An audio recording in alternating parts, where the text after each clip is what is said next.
handful of MMA fights, most of them from Brazil. You okay? Most of them only in Brazil. Has that made it especially difficult to prepare for her?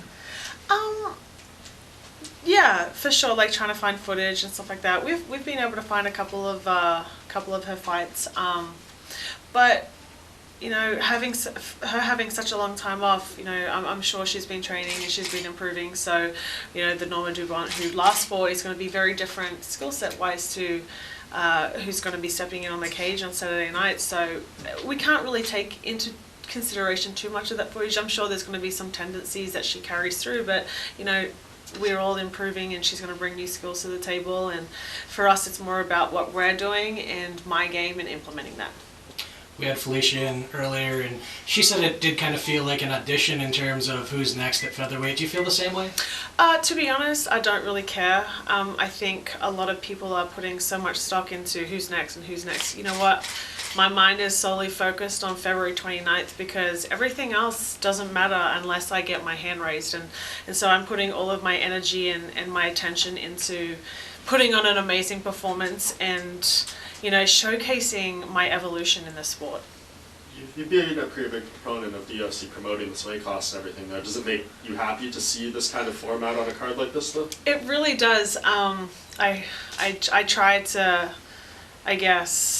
I try to promote this division as much as I can, considering, you know, there aren't a lot of women in the featherweight division in the UFC, and you know, this will be my 5th fight in, I think, just under 2 years. I think my first fight will be 2 years in June. So I've been pretty consistent, and I've been pretty active within the last 18 months. So for a division that's not supposedly here, I'm pretty active. So I'm happy that they're starting to put on more fights and more fights in this division, and it just means growth and it means new challenges, and hopefully that they can bring in new people as well.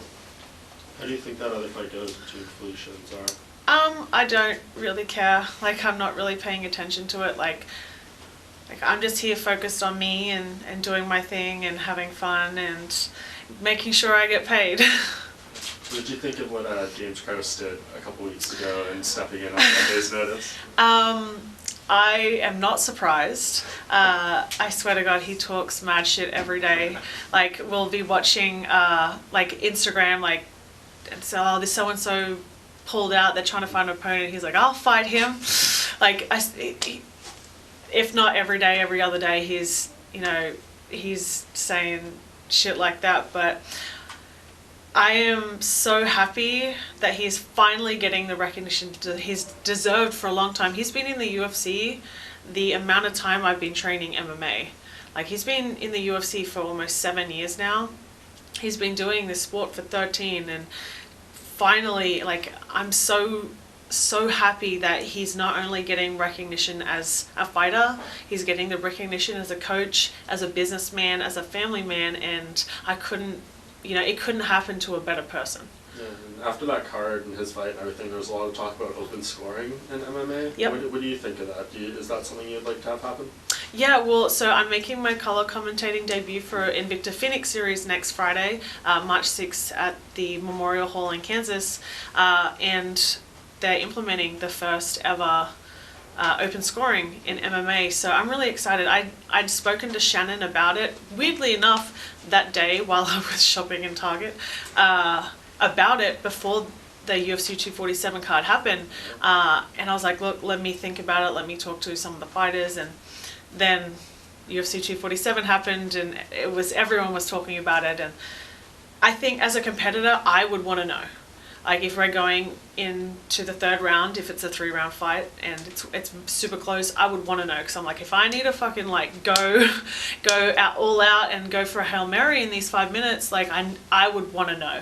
But I know everybody's different, and I feel like coaches kind of give you a realistic like answer anyway in between rounds. Like, I know James always comes in and he's always harsher on us. He's always gonna, if it's a super close round, he'll give it to our opponent just because he's like, look, we just never know. So I feel like coaches do that anyway, like going into rounds like, yeah, we definitely won that round, or not, we need to do more, we kind of like lost that round, this is what we're going to do. So I feel like most fighters know generally, but particularly in title fights, I feel like going into those championship rounds, I would want to know. Does there need to be more done in terms of that? Maybe former fighters as judges, something of that nature? Because I know with the James fight, I mean, it came out that one of the judges had some connection to Trevin Giles. So, I mean, do we need a little more than just open scoring? Oh, yeah. The problem is the rules aren't going to change.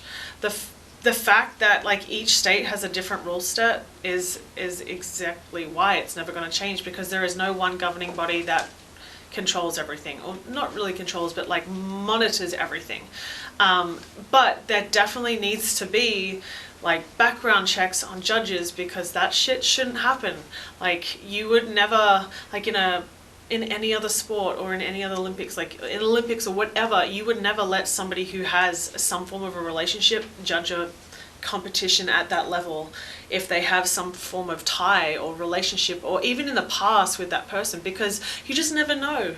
Like you want judging or scoring in any sport to be as unbiased as possible, so that shit should never have happened. And I personally think that it should be turned to a no contest.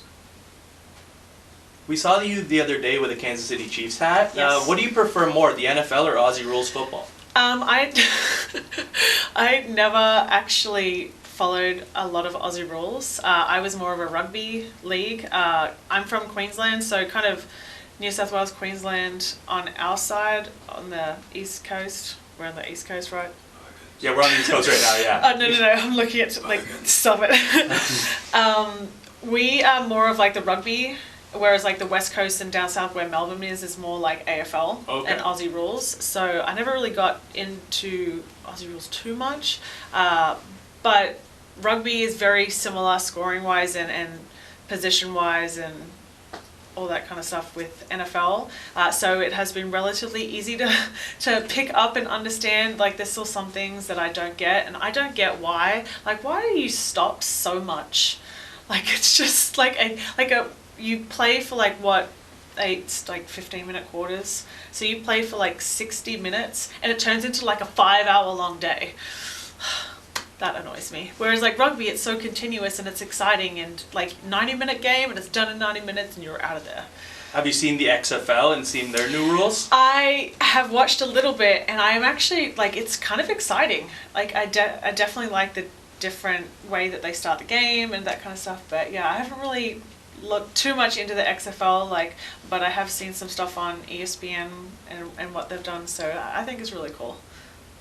We don't know what's going to happen with the title fight after this and everything, but UFC is going back to Perth in June. Yes. When you saw that, was there a little, hair stand up on the back of your neck looking you fight there?